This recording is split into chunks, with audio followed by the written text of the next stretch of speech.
আজ অনেক সকাল সকাল উঠে ঝটপট করে শাড়িটা পরে নিয়েছি আগে ভাগে। খুব সিম্পল একটি মেকআপ করব। আজকে এক জায়গায় পিকনিক আছে, সেই উপলক্ষেই এখন রেডি হচ্ছি। দিনের বেলার মেকআপ খুব বেশি একদমই করব না, যেহেতু এখন শীতকাল। তো খুব বেশি করেই আমি ময়শ্চারাইজারটা অ্যাপ্লাই করেছি, কারণ আমার স্কিনটা খুব ড্রাই। বাবা আমাকে তারই মাঝে একটু চা করে দিল, আমিও মেকআপ করতে করতে টুকুস করে চাটা খেয়েও নিলাম। এই ধরনের জুয়েলারিগুলো জানো তো আমার ভীষণ পছন্দের। খুব হালকা করে ব্লাশ আর হাইলাইটার দিয়ে খুব তাড়াতাড়ি করে সিম্পলভাবে আই মেকআপ এবং লিপস্টিক সব কমপ্লিট করে ফেলেছি। তারই মাঝে আমার বাবা আমাকে নিতে চলে এসেছিল। চুলগুলো রাতেই এতগুলো বিনুনি করে রেখেছিলাম, কিন্তু খোলার সময় আমি আর পাইনি।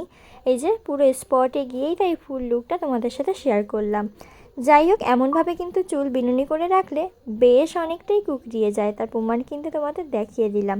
কেমন লাগছে অবশ্যই জানিও কমেন্ট করে। সকলে ভালো থেকো।